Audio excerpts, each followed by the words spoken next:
ఆధ్వర్యంలో తెలంగాణ రాష్ట్రంలో ఫీజుల నియంత్రణ ఆవశ్యకత అనే అంశంపై రౌండ్ టేబుల్ సమావేశం నిర్వహించడం జరిగింది. ఈ సమావేశానికి ముఖ్య అతిథిగా మెదక్ సిటిజన్ ఫోరం అధ్యక్షులు, టీపీటీఎఫ్ రాష్ట్ర మాజీ అధ్యక్షులు కొండలరెడ్డి హాజరయ్యారు. ఎస్ఎఫ్ఐ ఆధ్వర్యంలో తెలంగాణ రాష్ట్రంలో ఫీజుల నియంత్రణ ఆవశ్యకత అనే అంశంపై రౌండ్ టేబుల్ సమావేశం ఎస్ఎఫ్ఐ జిల్లా అధ్యక్షులు సంతోష్ అధ్యక్షతన కేవలం కిషన్ భవనంలో జరిగింది. ఈ సందర్భంగా మెదక్ సీనియర్ సిటిజన్ ఫోరం అధ్యక్షులు కొండలరెడ్డి మాట్లాడుతూ తెలంగాణ రాష్ట్రంలో ఫీజుల నియంత్రణ ఆవశ్యకత అంశంపై రౌండ్ టేబుల్ సమావేశం నిర్వహించడం సంతోషకరమైన విషయమన్నారు. విద్యారంగంపై అనేక అంశాలు చర్చకు వచ్చాయి. ఫీజుల నియంత్రణ అంశం రావడం అంటే కార్పొరేట్, ప్రైవేటు పాఠశాలల సంఖ్య పెరిగిందన్నారు.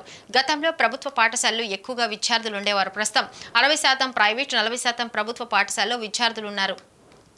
నిర్లక్ష్యము అని అంటే అక్కడ ఉన్న వసతులు తక్కువ, విద్యార్థులు తక్కువ, ప్రతి తల్లిదండ్రులకి కూడా ఉంటుంది.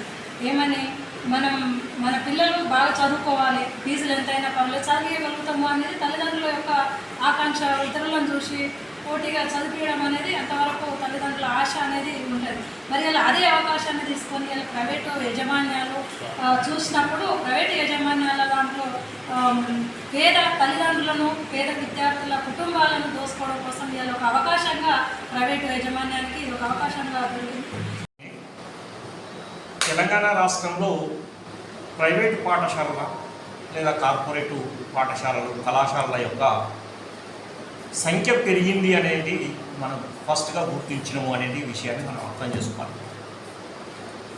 ఈ క్రమంలోనే పాఠశాల వ్యవస్థకే విషయానికి వస్తే రాష్ట్రంలో చదివేటటువంటి విద్యార్థుల సంఖ్యలో ఒకనాడు ప్రభుత్వ పాఠశాలలో అత్యధిక సంఖ్య ఉండి ప్రైవేట్ పాఠశాల సంఖ్య తక్కువగా ఉంటూ వచ్చేది.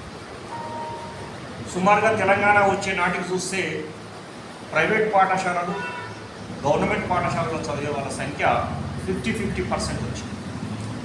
ఇప్పుడు క్రమంగా ప్రైవేట్ పాఠశాలల్లో 60% వచ్చేసి 40% మాత్రమే ప్రభుత్వ పాఠశాలల్లో వచ్చింది. అంటే ఈ పరిస్థితి ఏర్పడడానికి కూడా మళ్ళీ వాళ్ళు మాట్లాడుతున్న క్రమంలో వచ్చిన అభిప్రాయమే.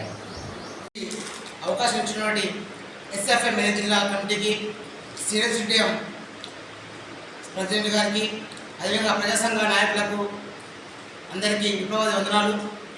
ఈరోజు